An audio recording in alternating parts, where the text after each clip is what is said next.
selamat malam Bapak Ibu, saudara-saudara semua.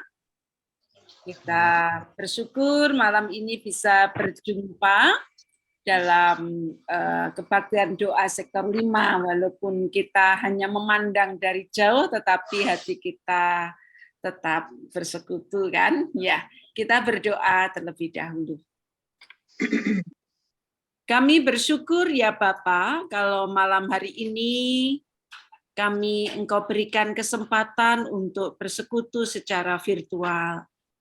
Tuhan, kami percaya bahwa Tuhan hadir dalam kebaktian doa ini. Tuhan hadir di rumah kami masing-masing, Tuhan hadir di ruang hati dan pikiran kami. Karena itu biarlah kami tetap merasakan kehadiran Tuhan. Biarlah kehadiran Tuhan melalui firman Tuhan juga kami rasakan. Kami siap untuk merenungkan firman-Mu, kiranya Roh Kudus membantu kami untuk berkonsentrasi. Roh Kudus juga menolong kami, menjaga kami semua peralatan yang kami pakai, juga jaringan internet yang kami gunakan. Biar semuanya boleh mendukung hingga firman Tuhan dapat diberitakan dengan baik. Berfirmanlah ya Bapa, di dalam Kristus Tuhan kami. Amin. Ya, Bapak, Ibu, dan saudara-saudara, hari ini kita akan merenungkan tema tetap beriman dalam pergumulan. Kita membaca dari Ibrani pasal 11 ayat 29 sampai dengan pasal 12 ayat yang kedua. Boleh melihat Alkitabnya, boleh juga melihat tayangan di screen ya. Karena iman, maka mereka, bangsa Israel maksudnya, telah melintasi Laut Merah, sama seperti melintasi tanah kering. Sedangkan orang-orang Mesir tenggelam ketika mereka mencobanya juga. Karena iman, maka runtuhlah tembok-tembok Yeriko setelah kota itu dikelilingi 7 hari lamanya. Karena iman, maka Rahab perempuan sundal itu tidak turut binasa bersama-sama dengan orang-orang durhaka, karena ia telah menyambut pengintai-pengintai itu dengan baik. Dan apakah lagi yang harus aku sebut? Sebab aku akan kekurangan waktu apabila aku hendak menceritakan tentang Gideon, Barak, Simson, Yefta, Daud, dan Samuel, dan para nabi, yang karena iman telah menaklukkan kerajaan-kerajaan, mengamalkan kebenaran, memperoleh apa yang dijanjikan, menutup mulut singa-singa, memadamkan api yang dahsyat. Mereka telah luput dari mata pedang, telah beroleh kekuatan dalam kelemahan, telah menjadi kuat dalam peperangan, dan telah memukul mundur pasukan-pasukan tentara asing. Ibu-ibu telah menerima kembali orang-orangnya yang telah mati sebab dibangkitkan. Tetapi orang-orang lain membiarkan dirinya disiksa dan tidak mau menerima pembebasan supaya mereka beroleh kebangkitan yang lebih baik. Ada pula yang diejek dan didera, bahkan yang dibelenggu dan dipenjarakan. Mereka dilempari, digergaji, dibunuh dengan pedang. Mereka mengembara dengan berpakaian kulit domba dan kulit kambing sambil menderita kekurangan, kesesakan, dan siksaan. Dunia ini tidak layak bagi mereka. Mereka mengembara di padang gurun dan di pegunungan, dalam gua-gua dan celah-celah gunung. Dan mereka semua tidak memperoleh apa yang dijanjikan itu. Sekalipun iman mereka telah memberikan kepada mereka suatu kesaksian yang baik. Sebab Allah telah menyediakan sesuatu yang lebih baik bagi kita. Tanpa kita, mereka tidak dapat sampai kepada kesempurnaan. 12 ayat 1. Karena kita mempunyai banyak saksi bagaikan awan yang mengelilingi kita. Marilah kita menanggalkan semua beban dan dosa yang begitu merintangi kita dan berlomba dengan tekun dalam perlombaan yang diwajibkan bagi kita.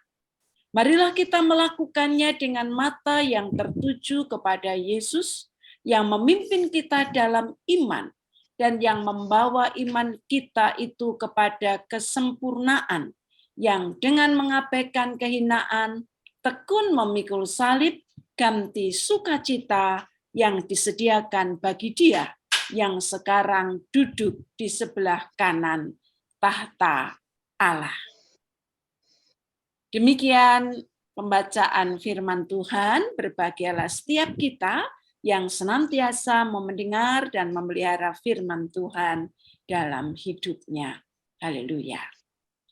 Nah, Bapak, Ibu, dan saudara-saudari yang dikasih Tuhan, kita belum sepenuhnya lepas dari pandemi COVID-19. Masih dalam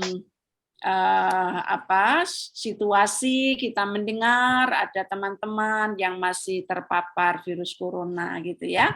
Walaupun di Surabaya angkanya tidak tinggi, tetapi kalau di seluruh Indonesia ya lumayan juga begitu.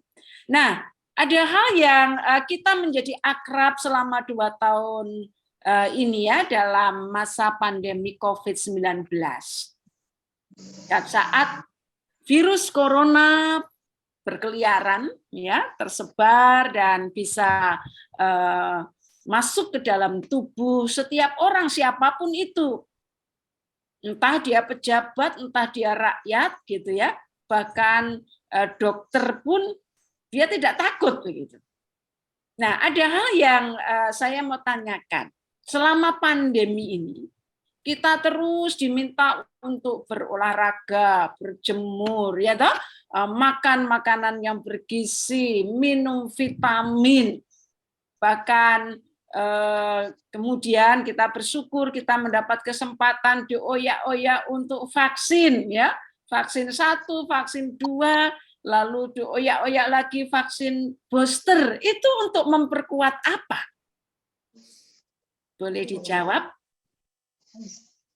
Biar kita tahu ya, ini bukan soal yang sulit. Biasanya kita diminta untuk melakukan itu semua agar kita punya kekuatan apa, Bapak Ibu? Imun. Kata imun yang dulu sebelum pandemi mungkin tak banyak kita ucapkan walaupun kita tahu. Tetapi selama pandemi kita banyak mengucapkan kata itu ya, kata itu jadi terkenal gitu ya. Imun, kita harus punya daya imun yang kuat gitu ya. Kita harus terima vaksin supaya imun kita kuat. Di masa pandemi ini setiap orang berkonsentrasi menjaga dirinya, membentengi tubuhnya agar memiliki daya imun, daya tahan tubuh yang kuat.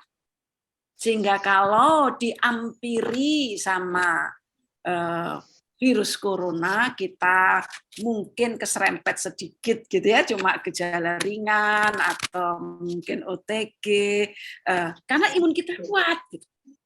Nah, ada hal yang sangat penting juga di masa pandemi ini, ternyata yang ngampiri kita gitu ya, yang nyerempet kita, menyerang kita itu bukan hanya virus corona, tetapi juga berbagai dampak pandemi.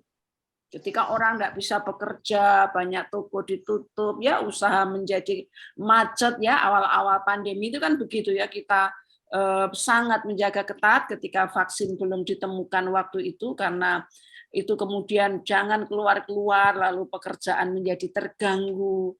Ada banyak orang mulai stres gitu ya. Anak-anak harus belajar di rumah, orang tua yang biasanya tidak terlalu mendampingi anaknya belajar harus mendampingi. Ada banyak perubahan yang terjadi, termasuk kita tidak bisa beribadah di gedung gereja. Tetapi justru di masa pandemi itu selain kata imun, harusnya yang juga terkenal adalah kata iman. Saya tidak tahu apakah kita hanya berkonsentrasi memikirkan membentengi tubuh kita, memperkuat daya imun kita, ataukah kita juga membentengi kehidupan kita secara utuh dengan memperkuat iman kita. Karena imun dan iman itu dua hal yang satu paket di masa pandemi harus kita perjuangkan. Nah, iman secara sederhana bisa diterjemahkan berpegang teguh pada Tuhan, hidup berpegang pada Tuhan, berserah, penyerahan diri secara penuh, secara total kepada Tuhan, itu iman. Bukan sekedar percaya Tuhan ada. Oh iya, Tuhan ada kok. Bukan sekedar itu. Bukan sekedar menyebut nama Tuhan.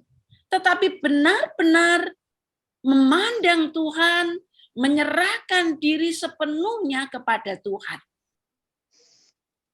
Itu iman.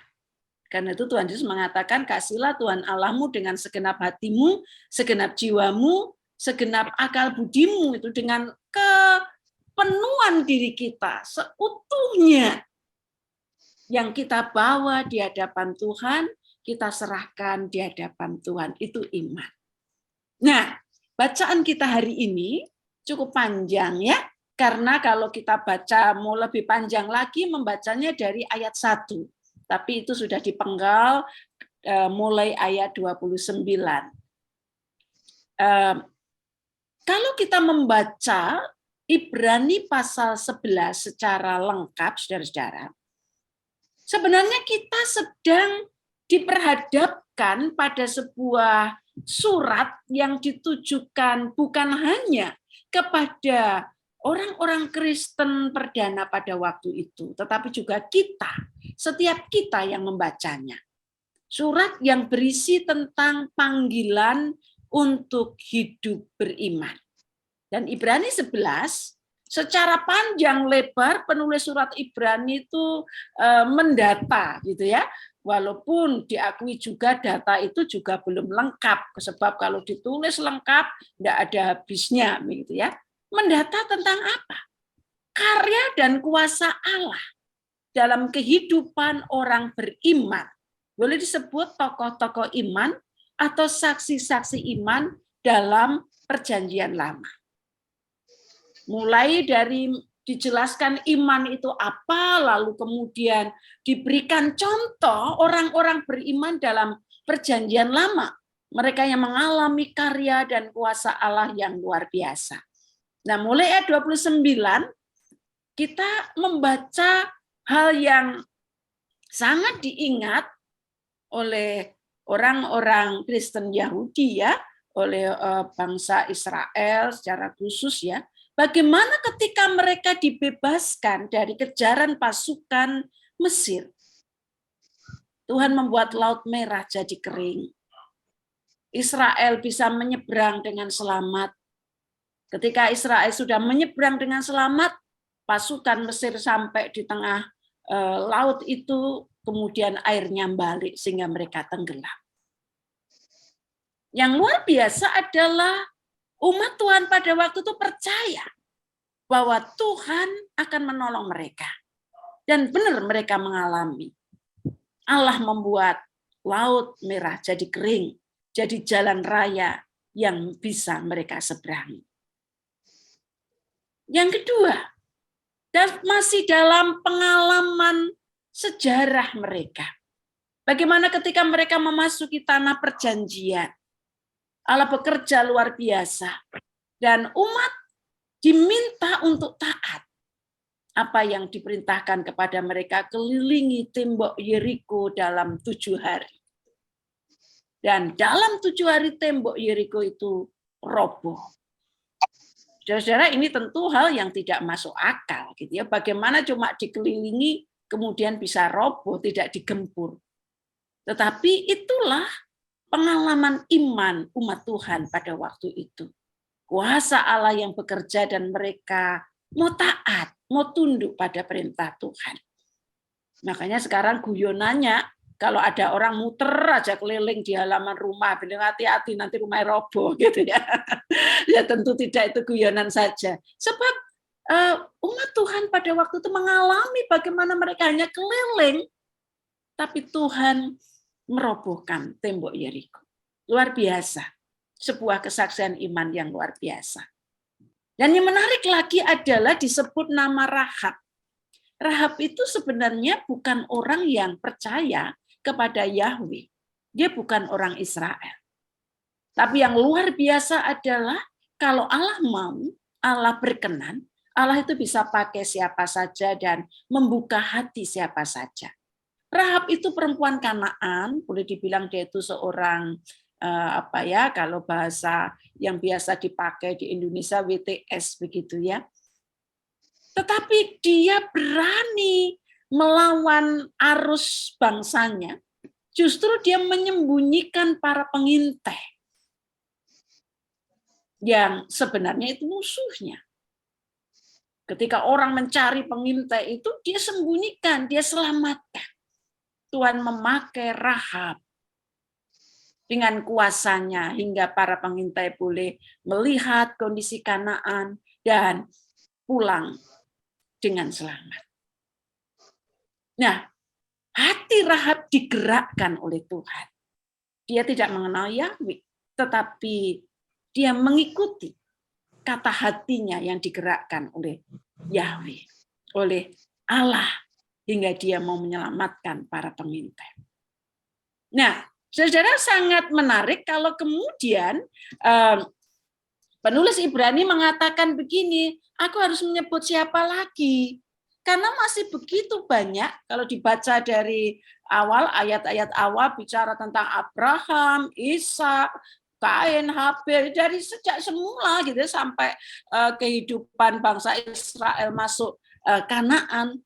Kemudian sejarah, di sepanjang sejarah umat Tuhan, ada begitu banyak tokoh yang mengalami kuasa Allah, yang mau dipakai oleh Allah, mau tunduk kepada Allah, dan mengalami kemenangan-kemenangan yang luar biasa. Kalau kita membaca kitab Perjanjian Lama secara lengkap, kita akan melihat kisah-kisah heroik gitu ya, kisah-kisah pengalaman iman yang luar biasa, bukan sekedar karena kehebatan tokoh-tokoh ini, tetapi karena kuasa Allah bekerja dalam diri mereka. Mereka hanya tunduk, percaya, taat pada Allah. Gideon, Barak, Simson, Yefta, Daud, Samuel, dan lain-lain. Saya tidak tahu sektor 5 sampai di mana ya, saya tidak terlalu mengikuti. Membaca Alkitabnya sampai di mana Perjanjian Lama? Belum ya Pak Yesaya? Perjanjian baru, Bu. Nah, Perjanjian baru ya. Oke. 1 Yohanes 5. Sampai 1 Yohanes 5. Nah, nanti pada saat membaca Perjanjian Lama, saudara akan melihat banyak kesaksian iman yang luar biasa. Nah, itulah yang sebenarnya mau ditonjolkan oleh penulis surat Ibrani. Para tokoh iman dalam Perjanjian Lama yang sebenarnya menghadapi pergumulan-pergumulan yang tidak mudah.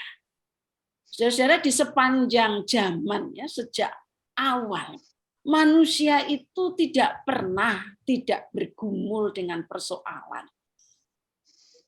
Persoalan itu beda-beda. Kalau zaman dulu bangsa Israel persoalannya perang ya, perang terus gitu ya, karena mereka belum punya wilayah yang nyaman. Ketika mereka masih menjadi bangsa nomaden berpindah-pindah, ya mereka harus perang, harus menghadapi orang-orang atau bangsa-bangsa komunitas lain yang menjadi musuh mereka. Nah, kalau di zaman sekarang tentu pergumulannya berbeda. Perang kita bukan perang antar bangsa lagi begitu ya. Nah, ada sih masih bangsa yang berperang melawan bangsa, tapi tentu itu sekarang bukan lagi menjadi gaya hidup. Bahkan kita mesti menghentikan perang itu. Para tokoh iman dalam Perjanjian Lama menghadapi pergumulan yang tak mudah, penuh tantangan dan rintangan.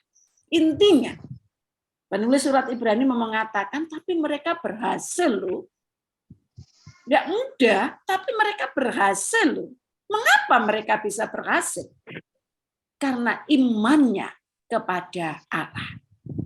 Dengan jelas, penulis surat Ibrani mengatakan Allah bekerja dalam hidup mereka, dan mereka pun mempercayakan diri kepada Allah. Nah, untuk konteks penerima surat Ibrani pada awalnya sendiri, sebenarnya juga orang-orang yang berada dalam kondisi yang tidak mudah.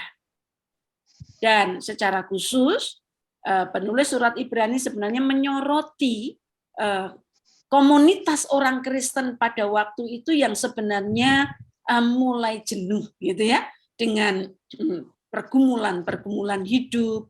Maka mereka mau diberi peringatan, penguatan dalam pergumulan hidup mereka agar mereka tidak jenuh, tidak ragu, teristimewa. Mereka tetap teguh dalam iman. Ibrani 10 ayat 35 misalnya dikatakan, sebab itu janganlah kamu melepaskan kepercayaanmu, karena besar upah yang menantinya. Apa artinya?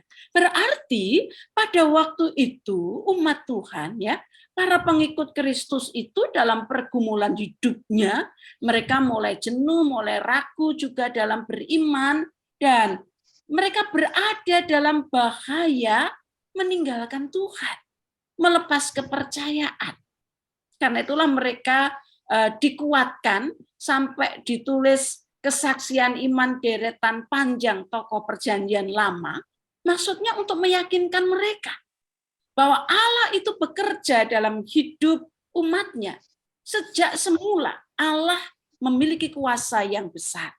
Karena itu ketika umat berada dalam pergumulan yang berat, berada bahkan dalam iman yang mungkin mulai jenuh, bahkan ragu, penulis surat Ibrani ingin menguatkan. Ketika mereka mulai lamban mendengar, lambat bertumbuh, lemah dan putus asa, mereka berada dalam suasana kritis, bahaya meninggalkan Kristus. Saudara, meninggalkan Kristus itu bukan sekedar berganti agama ya, bukan sekedar meninggalkan dalam arti murtad, tetapi meninggalkan Kristus itu juga meninggalkan jalan yang ditunjukkan oleh Kristus. Pergumulan hidup, bahkan bukan sekedar pergumulan yang membawa kita dalam situasi sulit dan penderitaan, tetapi juga pergumulan yang berisi tentang keinginan, harapan, ya, hawa nafsu manusia, itu juga bisa membuat kita meninggalkan Kristus. Nah, apa pesan yang disampaikan oleh surat Ibrani? Kalau saudara menghitung, Ibrani 11 itu menulis frasa karena iman yang diulang-ulang sebanyak 19 kali. Ini mau mengatakan dengan tegas gitu ya, bahwa semua hal apapun itu bisa kita hadapi dengan terus beriman kepada Allah. Dengan kata lain, apapun pergumulan yang kita hadapi, kita pasti menang bila kita teguh beriman. Lihatlah tokoh perjanjian lama yang pergumulannya macam-macam, berbeda-beda. Tapi Allah bekerja. Satu saja yang mau dikatakan, mereka tetap beriman di tengah pergumulannya. Dan mereka merasakan kuasa Allah. Nah, bagaimana agar setia beriman di tengah berbagai pergumulan? Selain kita diajak belajar dari teladan iman, teladan kesetiaan, ketaatan para tokoh perjanjian lama, saudara-saudara dikatakan begini, mereka itu beriman, tapi mereka tidak masuk dalam perjanjian. Kalimat itu mengantar untuk masuk dalam konteks baru, perjanjian baru. Artinya, mungkin kalau diterjemahkan bebas gini. Nah, kamu ini loh, gitu ya. Kalian ini loh orang-orang yang sudah percaya pada Kristus, yang masuk dalam bagian yang disebut sebagai umat perjanjian, yang masuk dalam karya keselamatan yang dianugerahkan Kristus.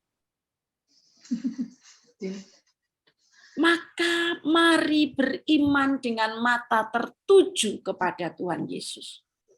Mereka yang harus berjuang dengan imannya, begitu ya.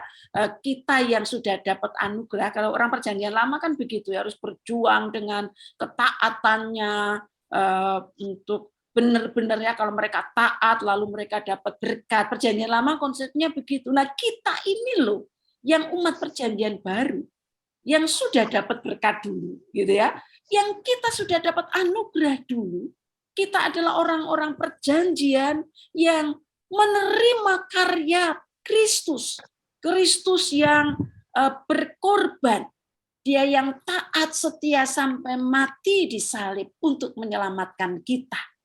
Kita yang melihat teladan iman dan ketaatan Kristus untuk menganugerahkan keselamatan kepada kita.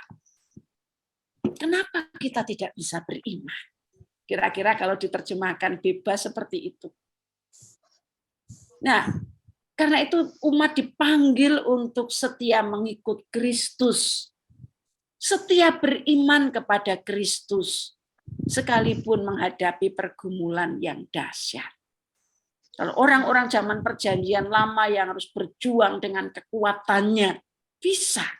Kita yang sudah ditopang oleh Kristus, mestinya kita bisa. Kira-kira begitu terjemahan bebasnya. Nah, ini mengingatkan umat yang pada waktu itu mulai jenuh, begitu ya, yang mulai goyah imannya, agar mereka kembali concern, kembali memandang kembali Kristus. Karena itu dipakai kata gini, membayangkan, mari kita concern, gitu ya, Kristus ada di depan, ya, mari kita berlari-lari, gitu ya, kalau kata Rasul Paulus kan begitu ya, menuju ke depan. Kita diajak seperti mengikuti perlombaan iman yang mesti tekun setia. Ketika di tengah perlombaan itu ada kesulitan, mungkin capek, tapi tetap tekun setia karena kita belum sampai di ujung garis finish. Kristus menanti di sana. Mengikuti perlombaan iman dengan tekun dan setia hanya bisa kita lakukan kalau kita melihat teladan iman, teladan ketaatan, teladan kesetiaan Kristus. Begitu luar biasa kita memahami, Bapak, Ibu, dan saudara-saudara, Tuhan Yesus yang sudah begitu mengasihi kita, berkorban menyelamatkan kita. Ya, itulah yang menguatkan kita untuk melangkah di tengah segala pergumulan hidup kita. Nah, ini di bulan Agustus kan ada perlombaan-perlombaan ya. Perlombaan-perlombaan yang sebenarnya perlombaan-perlombaan itu sebenarnya untuk mengingatkan kita hidup itu perlu perjuangan. Betul enggak? Cuma lomba makan kerupuk, ya toh kelihatannya makan kerupuk, tetapi perlu perjuangan loh ketika berlomba ya. Kita enggak boleh kalah. Ketika keseretan di tengah ya harus berjuang begitu. Belum selesai. Di tengah pergumulan hidup kita di saat ini, ya di dalam sejarah hidup kita diberi kesempatan mengalami pandemi dari yang kita kaget sampai kita terbiasa. Sekarang ini bedanya apa sih orang terpapar virus corona di awal pandemi dan sekarang? Kalau awal itu bingung gitu ya. Begitu ada tanda-tanda sakit tenggorokan itu bingung, kita ya sudah takut begitu ya. Tetapi setelah kita mengalami dan selama 2 tahun ini imun kita diperkuat dengan vaksin dan sebagainya, kita sudah terbiasa, sudah tahu kita mesti minum obat apa, vitamin apa dan sebagainya, tenang-tenang saja. Karena apa? Kita sudah terbiasa. Dan saya mengatakan begini, kesulitan, penderitaan, persoalan ya, saudara, itu bisa dipakai oleh Tuhan sebenarnya untuk menguatkan kita. Saya mau bilang kita sekarang, walaupun pandemi belum selesai, kita lebih kuat. Nah, apalagi kalau kita bersama dengan Tuhan. Pengalaman kita bersama dengan Tuhan, Apalagi kalau kita memandang Tuhan, loh, Tuhan melepaskan kita, loh, Tuhan menolong kita bisa melewati saat-saat sulit. Maka kalau ada saat-saat sulit lagi di depan, kita pasti bisa. Itu menyemangati kita untuk menyelesaikan perlombaan iman dengan tekun dan setia. Nah, mari sekarang kita berbagi ya. Apa sih pergumulan hidup Bapak, Ibu, dan saudara-saudara yang bisa menggoyahkan iman? Atau Bapak, Ibu, dan saudara tidak punya pergumulan hidup yang menggoyahkan iman? Karena itu Bapak, Ibu, dan saudara-saudari yang dikasihi Tuhan, ketika dalam pergumulan kita masing-masing, mungkin pergumulan kesehatan, keuangan, ya tadi kecanduan teknologi atau medsos, pergumulan rumah tangga, tidak siap berpisah dengan orang yang kita kasihi, bahkan kekuasaan dan sebagainya, begitu ya. Ada semua aspek kehidupan itu bisa muncul masalah yang bisa menggoyahkan iman.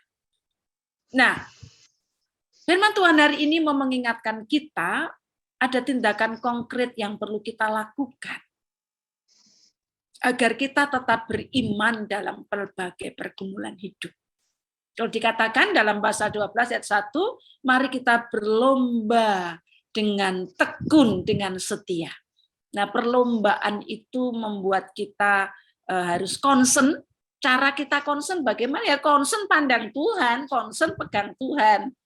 Bahasa sehari-harinya concern berdoa, concern baca Alkitab, concern selalu berkomunikasi dengan Tuhan, memandang Tuhan lebih dari apapun, tunduk, taat pada Tuhan. Nah, itu menjadi sesuatu yang terus kita kembangkan. Kalau kita sudah biasa melakukannya, maka kita akan merasakan kuasa Allah yang besar. Ketakutan kita, berbagai fobia atau trauma-trauma itu Bapak, Ibu, dan saudara-saudara itu berada di bawah kuasa Tuhan. Kalau kita masih mengalami itu, berarti saatnya kita untuk lebih kenceng lagi pegang Tuhan, lebih kenceng lagi beriman. Nah, lagu NKB 154, saya suka syair lagu ini, lagu yang terus mengingatkan kita sebenarnya ya. Pesan Ibrani pasal 11 ayat 29 sampai 12 ayat 2 tadi, pesan untuk kita beriman dengan setia apapun. Setia dalam iman, tidak gentar menghadapi apapun. Tetap bersama Tuhan. Bapak, Ibu, dan saudara bisa menyanyi lagu ini kan?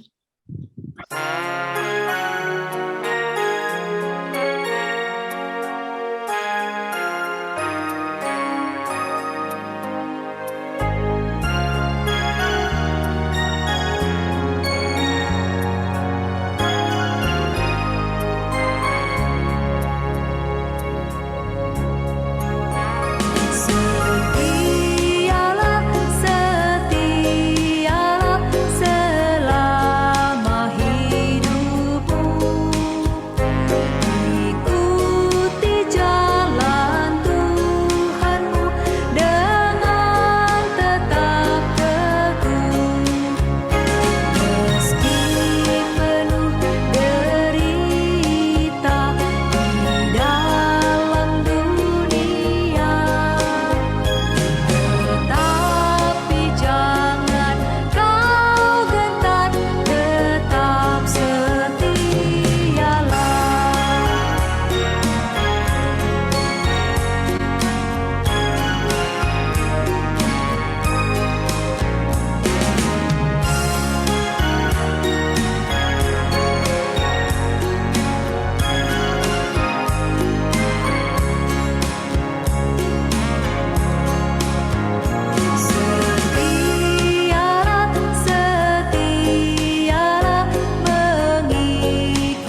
Meski besar rintanganmu, tetap setialah.